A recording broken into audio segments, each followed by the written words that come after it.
Nieta, hija de grandes arquitectos, se mueve en bicicleta, es una de las líderes de CREAS, ha vivido en Nueva York, pero Madrid le parece la ciudad con una densidad idónea, apuesta por la edificación vertical, por crear ciudades de cero o repensar aquellas que tienen una transformación compleja. Hoy hablamos con una arquitecta comprometida con el futuro sostenible de nuestras ciudades, convencida que la ciudad debe ganar espacio para el peatón y la naturaleza, en detrimento de los coches y el cemento. Solución única para que los lugares donde vivimos sean habitables, eficientes, amables y sostenibles. Seguramente nada dice tanto de ella, ni la define mejor, que sus edificios, sus creaciones y los materiales con los que las elabora. Es una mujer que pensó en la física como solución, pero que ha hecho de la arquitectura su profesión. Convencida de esto que venimos llamando renaturalización, es el único futuro al que nos enfrentamos y en el que debemos poner todos nuestros esfuerzos. Belén Moneo, bienvenida naturalmente, bienvenida al podcast de la Fundación Biodiversidad. Muchísimas gracias por invitarme. ¿Qué tiene Nueva York que no tenga Madrid y viceversa? Y no hablo de lo obvio, ¿no? De quienes hemos tenido la suerte de estar o lo vemos en películas, sino de cómo han sido y están concebidas esas dos ciudades. Pues Nueva York, la verdad es que es una ciudad única, aunque ahora que viajo mucho a Bogotá también me recuerda un poco a Nueva York, pero no tanto en su forma, sino en su caos, ¿no? A los arquitectos nos gusta especialmente la ciudad de Nueva York por la riqueza que tiene en el collage arquitectónico, con una trama tan urbana, tan regular en Manhattan, que se ha logrado con ese orden dar un soporte para una arquitectura tan diversa, ¿no? Entonces, esa mezcla de todos los estilos simultáneamente es lo que nos parece fantástico de Nueva York. Y luego también el haber podido alcanzar esos retos de altura y de mezcla, ¿no? De mezcla de contrastes. En Madrid es una ciudad con una historia tan diferente, una ciudad que se adapta a su geografía, donde tenemos la cornisa, donde el crecimiento ha sido desde ese centro donde estaba el Alcázar radial, y vas viendo los barrios y la riqueza que cada barrio te da. Y es otro tipo de conexión con la ciudad, ¿no? Muy, muy diferente. Nueva York, digamos que es más contemporáneo, es más afín, digamos, a la sociedad de ahora, ¿no? En el sentido que la tecnología, el tipo de empresa que está allí, eso hace también que sea una ciudad mucho más estresante, ¿no? Madrid es una ciudad mucho más agradable, muy fantástica para vivir. Siendo estresante a veces también, ¿eh? Sí, siendo que vamos estresante corriendo a veces, de un lado para otro todo el día. Pero no tanto como Nueva York. Y pese a ese ajetreo, pese a ese turismo, pese a eso que vemos en las películas, que decía yo al principio, ves en las películas una ciudad de Nueva York que no para, que no duerme, que es lo que decimos, pese a eso es una ciudad que consideras amable para vivir. El ciudadano de allí es una ciudad amable, es una ciudad sostenible, es una ciudad pensada para el ciudadano. Se ha hecho muchísimo más amable en los últimos 20 años. Desde que yo me he ido, se ha hecho muchísimo más. Primero porque no hay tanto crimen, no hay delincuencia, se ha hecho una ciudad muy segura. Y después está tomada por las bicicletas. No sé si lo sabéis, pero los carriles bicis han invadido todo y ha sido como un descubrimiento, porque la ciudad es completamente plana, porque está a nivel del río, de los ríos, del agua. Y claro, es el sitio idóneo para ir en bicicleta. Entonces, afortunadamente han hecho carriles seguros, moviendo el aparcamiento de los coches, que hace de barrera protección para las bicis entre la acera y los coches. Y entonces ha sido una transformación tremenda. Los parques y el verde también ha mejorado muchísimo, porque han ido haciendo planes en todos los pequeños triángulos, en todos los pequeños sitios residuales, han hecho un pequeño parque, un sitio verde. Y bueno, luego han hecho proyectos muy especiales como el que hay en el río, donde han hecho unas setas. Heatherwick, el arquitecto Heatherwick inglés, ha hecho unas setas gigantes con un parque encima, no sé si lo conocéis. Y luego ahora mismo han hecho todo un proyecto nuevo en Brooklyn, de renaturalización del borde del río, del East River, y están conquistando el agua como también, digamos, la siguiente frontera natural, ¿no? O sea, el agua va a poder ser parte de esa naturaleza que ahora los ciudadanos van a poder disfrutar. Pues en Nueva York. Que no conocía gran parte Sí. de lo que nos has contado, de las cosas que nos has contado. Es verdad que Nueva York tiene la diferencia y también la ventaja de que es una ciudad también muy abierta al mar, con lo cual juega con el agua como un elemento principal, pero es una gran noticia. Entiendo que si Nueva York ha podido apostar por eso, ha podido hacer eso, cualquier otra ciudad, entre comillas, o hablando en general, lo puede hacer. Sin duda, desde luego. En Nueva York, donde es tan difícil la gobernanza, porque lo es, ¿no? Y yo creo que tiene un presupuesto como el de algunos países, solamente la ciudad de Nueva York. Un presupuesto gigante, pero aún así la gobernanza es muy complicada y ha podido hacerlo. Desde luego que nosotros deberíamos poder hacer mucho más de lo que hacemos. ¿Y por qué crees que no se hace? ¿O qué complejos, o qué complejidades ves, qué complicaciones ves para que no se haga? Aunque poco a poco llevamos años intentando avanzar, poniendo el foco en la necesidad de atraer naturaleza a las ciudades, de reverdecer las ciudades, pero ¿por qué nos está costando tanto? Pues, hombre, hay proyectos muy buenos. Por ejemplo, en la ciudad de Madrid se ha hecho el proyecto del Bosque Metropolitano, que conoceréis. Perfecto, sí. Y se está implementando poco a poco, ¿no? Pero yo creo que también tenemos un problema de presupuesto. Nueva York es una ciudad más rica, a pesar de tener tantos frentes abiertos, como os podéis imaginar, pero es una ciudad, en Estados Unidos, pues hay una riqueza que todos conocemos y entonces sí que hay esos presupuestos para hacer esos proyectos. En Madrid, en los últimos 10 años, 5 o 10 años, bueno, yo llevo involucrada como activista ciclista 15 años y no hemos visto ninguna mejora significativa en Madrid de las que nos llevan prometiendo en todos esos años, ¿no?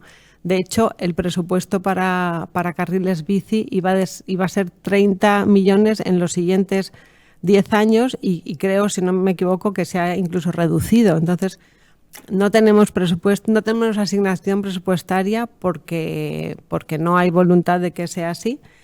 Pero bueno, se hacen algunas cosas, como el Bosque Metropolitano, y se dejan de hacer muchísimas otras, como los carriles bici, a pesar de que en todas las encuestas y en toda la participación ciudadana que se hace, que está muy bien, sale que los ciudadanos queremos los carriles, ¿no? Pero bueno, necesitaríamos, yo creo que acciones más decididas, sí. Sí, un empuje mayor social. La verdad es que todos estamos muy ocupados y al final, bueno, cada uno intenta hacer lo que puede dentro de su ámbito, pero yo creo que los políticos no nos escuchan.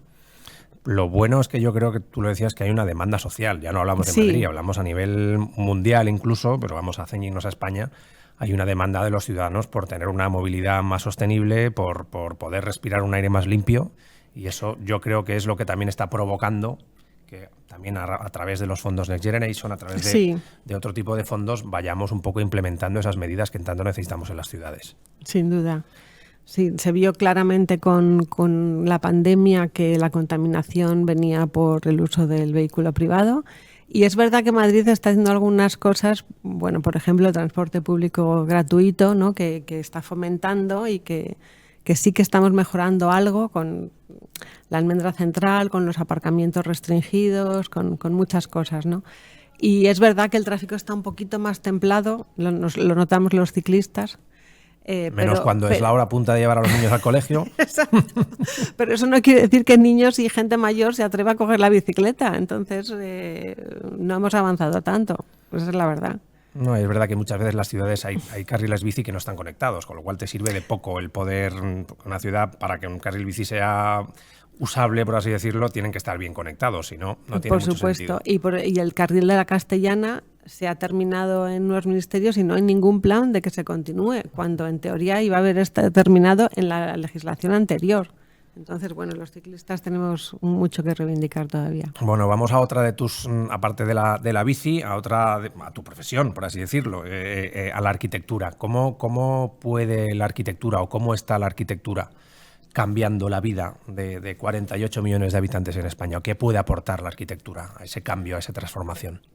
Hombre, yo creo que muchísimo, ¿no? Muchísimo. Y creo que se está haciendo definitivamente en los últimos años yo creo que finalmente ha habido ya una vuelta de tuerca, digamos, en todo el mundo, asumir que cada uno tenemos que hacer lo nuestro, ¿no? Nuestro granito de arena. Y los arquitectos, sin duda, ahora mismo estamos ya todos metidos empujando el carro de convencer a constructoras, que no es fácil, y también a clientes.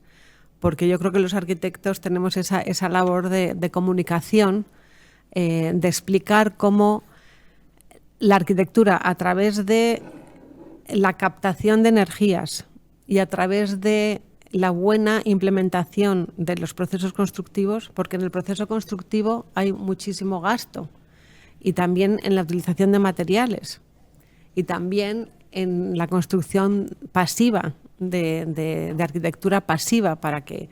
Volvemos al dinero otra vez. Exacto, pero en la arquitectura pasiva es la orientación, la buena orientación al sol, que habíamos perdido la ventilación cruzada cuando todos aceptamos ya desde los años 50 o 40 el uso de aire acondicionado. Pero bueno, queda mucho por hacer en la sociedad. Por ejemplo, una tontería que no es tan tontería, y es que en los hoteles, tú cuando llegas a una habitación, y esto está pasando en España también, el clima está a 19 grados en verano. Y si no es 19, son 20 o 21. Y te ponen un edredón para poder dormir con edredón cuando fuera hace 36 o 40 grados. Es un desastre. Entonces, y eso es en todo el mundo. En Estados Unidos es así. En Estados Unidos en verano hay que ponerse jersey para poder estar dentro de los edificios. Con que pudiéramos todos aceptar estar a 25 grados y dormir como a 24, ahorraríamos todos muchísimo, ¿no? Entonces, eso no es solo de arquitectura, es hábitos que tenemos que ir poco a poco instaurando en nuestra sociedad. Pero bueno, los arquitectos, por el urbanismo, por la arquitectura, en cada proyecto que tenemos esa responsabilidad, y yo creo que la mayoría lo estamos intentando, aunque a veces nos encontramos oposición por el otro lado, porque efectivamente a veces las soluciones sostenibles pueden ser ligeramente más caras.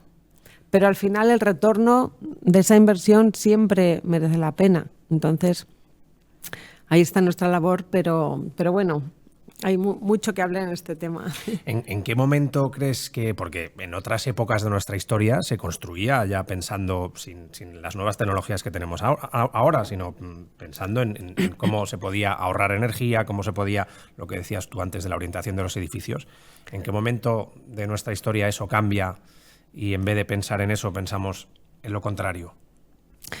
Eso decía antes, que yo creo que cambió en los años 50, porque siempre la tecnología invita a pensar que es lo más moderno y lo más avanzado, ¿no? Entonces, cuando se encontró el aire acondicionado, la posibilidad del aire acondicionado, que fue un poco antes también, pero cuando se hizo más, democratizó el aire acondicionado, pues nos pareció que era una revolución, ¿no? Que no teníamos ya que ocuparnos de que podías hacer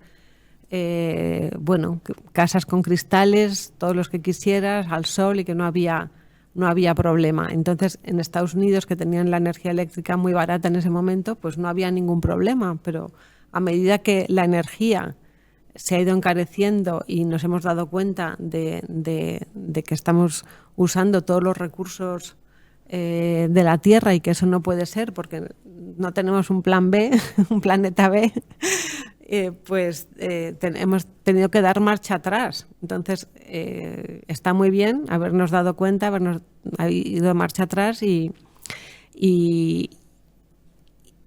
darnos cuenta que ya volver a recuperar toda nuestra historia arquitectónica y todas las tradiciones de todas las maneras de construir que ya estaban enraizadas en la arquitectura vernacular de los países.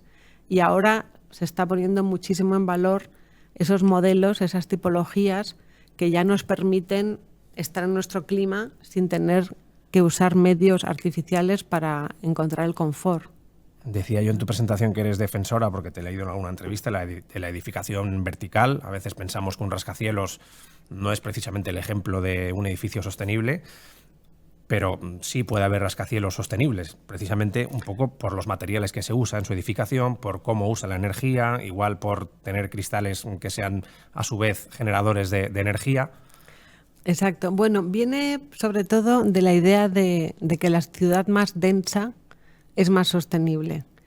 Y es más sostenible la ciudad más densa porque se distribuyen los recursos públicos de una manera mejor, se hacen más rentable, ¿no? La inversión en tener una calle, en tener un sistema de transporte público, en tener los drenajes, en tener todo. Entonces, en tener los equipamientos, los gimnasios, todo, los colegios, etcétera, ¿no? Entonces, es un tema de densidad, pero además la arquitectura en vertical también puede ser muy sostenible, como estabas diciendo tú. Yo creo que uno de nuestros futuros va a ser la captación de energía solar en el plano vertical, ¿no? En las fachadas. Y eso también va a permitir seguir construyendo en vertical, a pesar de que intuitivamente el cristal parece que no es sostenible. Aún así, también se pueden hacer rascacielos con ventilación cruzada, porque ahora se están haciendo unos rascacielos muy finitos donde se podrían abrir las ventanas y hacer chimeneas interiores, como hacían los rascacielos antiguos, que empezaron teniendo patinillos interiores donde sí que había un tiro natural de aire, ¿no? Para poder ventilar. También habrá que pensar en esa edificación vertical, porque cada vez hay menos zonas donde construir y cada vez queremos que, en vez de construir, lo que queremos es un parque, una zona verde. ¿Cómo combinamos esas dos cosas? Porque cada vez la población, aunque muy lentamente, va creciendo, pero cada vez tenemos menos espacio para construir, porque queremos darles espacio al peatón, a las zonas verdes. ¿Cómo combinamos todo eso? Es verdad, ahí esa distribución del territorio, ahí está la solución, ¿no? Ahí está la manera de encontrar un plan urbano sostenible, ¿no? En Madrid tiene una densidad perfecta, que es lo que habías dicho, pero efectivamente ahora mismo todos los PAUs nuevos, pues por un lado tienen más alturas, que eso está bien, pero por otro lado tienen unos espacios incluso demasiado amplios, ¿no? Yo creo que esas nuevas urbanismos se pueden también densificar, porque hay mucho espacio que no es tan útil, a pesar de que está lleno de parques y esa parte es útil, pero aún así hay mucho espacio que podría convertirse en edificación.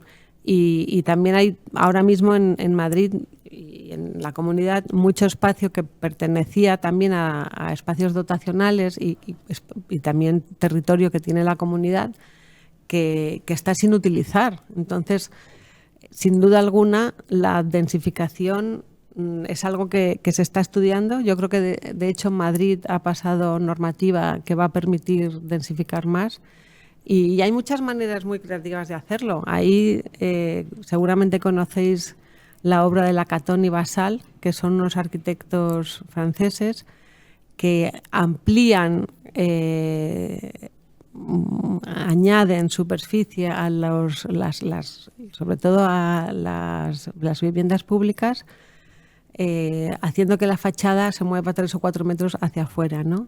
Y entonces hacen que esas viviendas que eran muy limitadas pues sean mucho más generosas y hacen un espacio de transición que es un espacio como terraza, pero terraza interior, muy interesante, que permite que la arquitectura se transforme, que permite que el exterior de esos edificios sea mucho más bello, mucho más atractivo y que se amplíen, ¿no?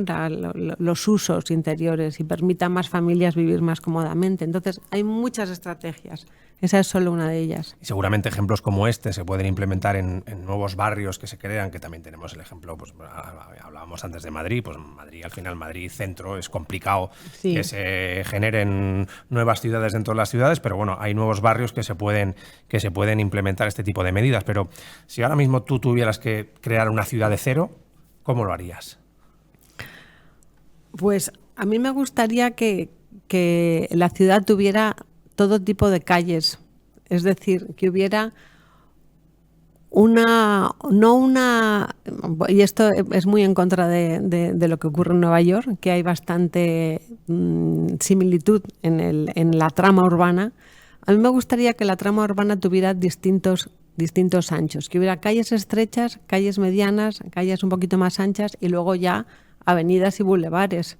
Porque una de mis críticas con lo que se ha hecho en la periferia de Madrid, por ejemplo, en los PAUs, es que todas las calles son gigantes y, sin embargo, luego las aceras son muy pequeñas y el mediano central muy inaccesible y luego está lleno de rotondas. Por ejemplo, yo en la ciudad que hiciera no pondría ninguna rotonda y, en cambio, ese espacio sería cubierto por plazas.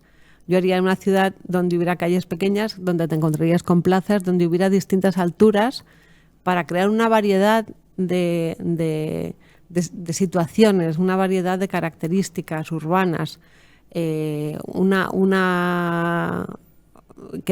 por un lado permitiera que un barrio, un trozo, pudiera ser homogéneo, pero que por otro lado hubiera otros lados donde sí que permitieras unas alturas mucho mayores, con a lo mejor avenidas más grandes, ¿no? Es un problema de la distribución volumétrica y espacial con diversidad. Eso es un poquito lo que pasa en Tokio. Claro, te iba a preguntar justo, ¿alguna ciudad que se acerque a lo que estás contando? No, que como ciudad no es nada bonita, pero urbanísticamente es muy interesante porque han dejado el trazado muy antiguo dentro de manzanas gigantes donde también hay calles, y en esas calles puede haber casas diminutas, pero diminutas de 4 metros de ancho. Puede haber templos, puede haber parques escondidos, puede haber universos dentro de manzanas gigantes, que luego en las grandes avenidas sí que hay edificios altos. Entonces, ese tipo de urbanismo me parece muy atractivo y bueno, me parece más inclusivo, digamos, y más diverso que a lo mejor intentar hacer lo que ha pasado en Nueva York, que ha resultado un éxito, por otro lado, porque la retícula es homogénea y luego ha permitido gran variedad. Entonces, la verdad es que, bueno, habría que ponerse a ello y decidir entre esos modelos. Ahora te pregunto por una que tenía, pero el cambio de Nueva York, ahora que lo decías, ¿ha sido solo presupuestario? ¿Ha sido solo por un tema presupuestario esa transformación? No, por supuesto que no. Tiene que haber algo más detrás. Claro que no. Ha habido movimiento ciudadano tremendo, un impulso increíble de asociaciones de todo tipo, pero también ha habido, que fue Bloomberg el que empezó con el cambio. Ha habido alguien que ha escuchado y que ha pensado que esto era una muy buena idea. Entonces, digamos que ha sido la voluntad de ese alcalde que decidió que iba a apostar. Y de hecho, una cosa que hicieron muy inteligente es que usaron el urbanismo táctico, ¿no? Cuando cerraron Times Square la primera vez, fue todo con pintura y con maceteros, ¿no? Que bordearon los espacios que iban a ser las plazas, que iban a ser los espacios peatonales, y vieron cómo funcionaba el tráfico, que no funcionaba muy bien, pero desde entonces les dio igual. Dijeron, vale, no funciona muy bien, pues ya se adaptarán. Ya aprenderéis a no venir al revés, en coche. Que se adapten los coches y no los peatones. Exacto. O sea, se creaba tapón, como ocurre ahora cuando se hace cualquier cosa, pero también los coches aprenden a tomar otros caminos, a evitar esa zona, a no usarlo, a coger el metro, a coger el autobús.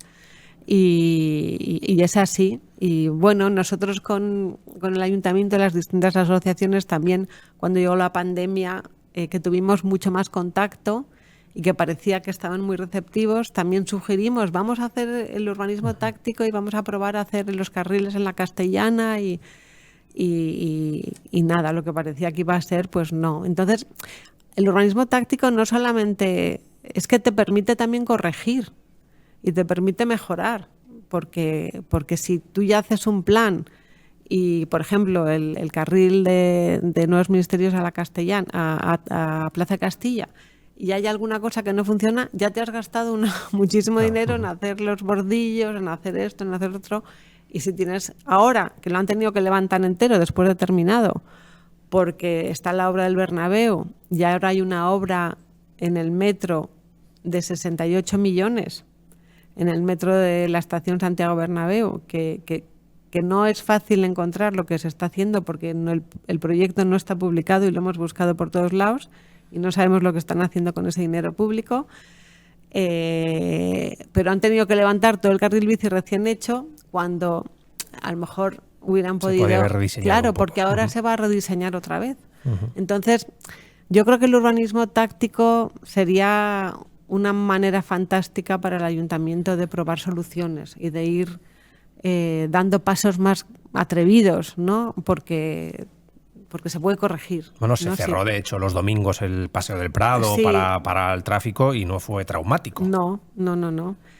Bueno, hubo una experiencia que fue negativa, que me parece que fue por Moncloa, ¿no? Que cerraron una calle y que luego los vecinos pidieron volverla a abrir.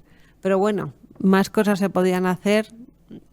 Incluso en el barrio Salamanca se podrían cerrar algunas Es lo calles. suficientemente grande como para probar en muchas zonas. Totalmente. Hablábamos antes, fuera de las grandes capitales que ya hemos comentado, de Bogotá, de Nueva York, de Tokio, de Madrid, ¿qué ciudades, igual no tan grandes, tan conocidas, que hayas visitado o que conoces, te parecen que son ejemplos de cómo están apostando o qué están haciendo que veas que puede ser replicable a efectos? Ya no hablamos de grandes capitales, sino de igual ciudades más pequeñas. Bueno, pues a mí me gusta muchísimo, esto es dentro de una ciudad la más grande del mundo, que es Ciudad de México.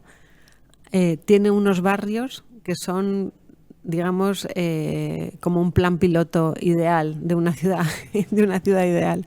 Y esos son los barrios de La Roma y Condesa.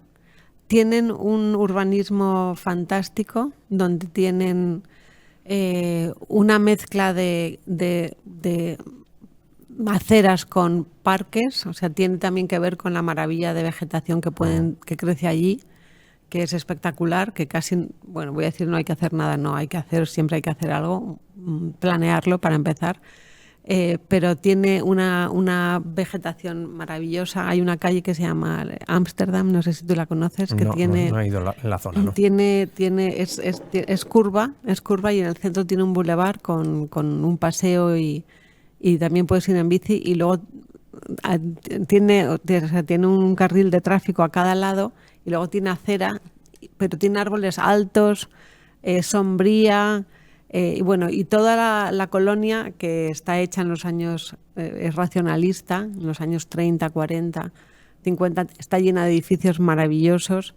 Y yo siempre les digo, y luego tiene unas plazas y unos parques, está salpicada de espacio público que se usa todo el rato maravillosamente, y es un ejemplo fantástico de cómo podrían replicar en otros barrios, que no está sucediendo, ese modelo, ¿no? Ese modelo de urbanismo.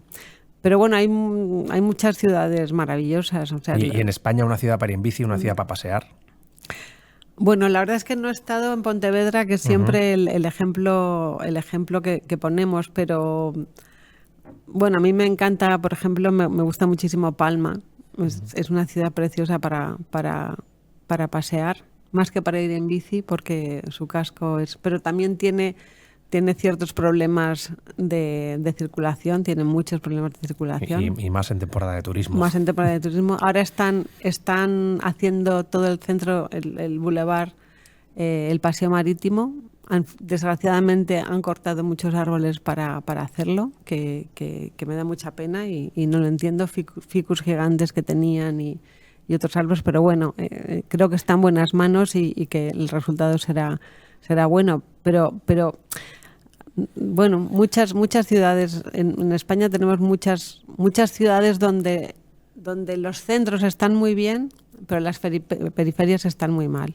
Las periferias no hemos sabido que crezcan. Conectarlas. No. Por ejemplo, en Madrid, un barrio que me gusta mucho, que también sería un ejemplo para cómo podemos hacer que la ciudad crezca, es el barrio de Latinoamérica, el de la Hispanidad, en Madrid, que está en Chamartín, y tiene una densidad perfecta de espacio verde entre los bloques. Tiene bloques, pero tiene abajo comercio, tiene parques, y puedes pasear entre los bloques de manzana y hacer otras rutas distintas a las aceras.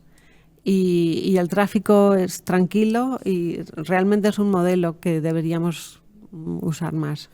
Bueno, vamos a hablar de dos cosas importantes también para ti, que se nos acaba el tiempo, y nos vamos a hablar de Moneo Brock Studio, que es vuestro estudio, y luego hablamos de Creas un poquito también y nos cuentas, pero ¿qué proyectos os llegan al estudio o si os llegan cosas que decir, por esto no queremos apostar, apostamos 100% por esto? Cuéntanos un poquito cómo es vuestra fase de aceptar proyectos, generarlos, hablar con el cliente, qué tipo de proyectos tenéis. Pues ahora mismo estamos trabajando con una bodega y la verdad es que estamos muy ilusionados porque anteriormente hemos estado trabajando más fuera de España.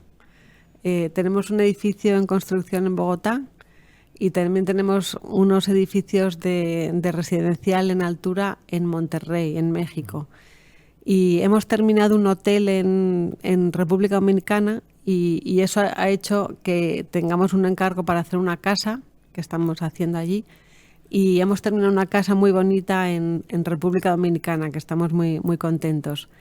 Y no teníamos tanto trabajo en España. Sí que hemos rehabilitado un hotel en Madrid, que es la otra cosa que no hemos hablado, de la importancia de la rehabilitación, que sin duda alguna es fundamental y es lo que tenemos que hacer. Es que es una de primero. Las únicas soluciones que tenemos también, sí, en muchos casos. Exacto. Cuando he hablado de la Catón y Basal, estaba pensando en todos los proyectos que podrían hacer eso, por ejemplo, en Carabanchel. Carabanchel están proyectos potenciales de hacer la solución de la Catón y Basal. Pero bueno, volviendo, y a nosotros nos encantaría poder hacer eso, pero mezclando un poco todo, pero es muy difícil que el dinero de los fondos llegue a esos barrios, a los barrios donde realmente hace falta esa rehabilitación. Entonces, bueno, nosotros estaríamos encantados, pero no está pasando todavía que podamos acceder a ese tipo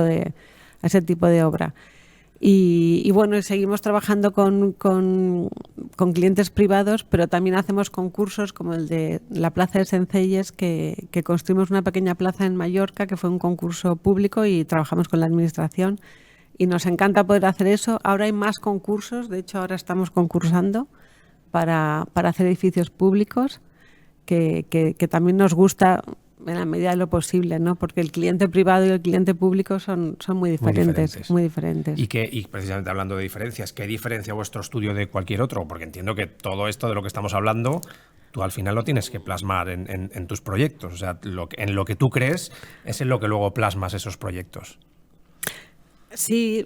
¿O depende mucho de lo que te pide el cliente y te ciñes 100% a lo que te pide o les vas orientando? No, claro, les vamos orientando. Por ejemplo, en la bodega hemos logrado, vamos a transformar el paisaje, porque el paisaje con la arquitectura que tenían industrial no era una arquitectura nada atractiva, solo de naves muy, muy funcionales y de una manera la experiencia del viñedo se había perdido. Entonces estamos, digamos, rehaciendo todo el paisajismo, plantando muchísimos árboles y rehaciendo los caminos para que la experiencia de la naturaleza sea lo primordial, ¿no? Porque el enoturismo ahora va a ser una parte muy importante de la bodega.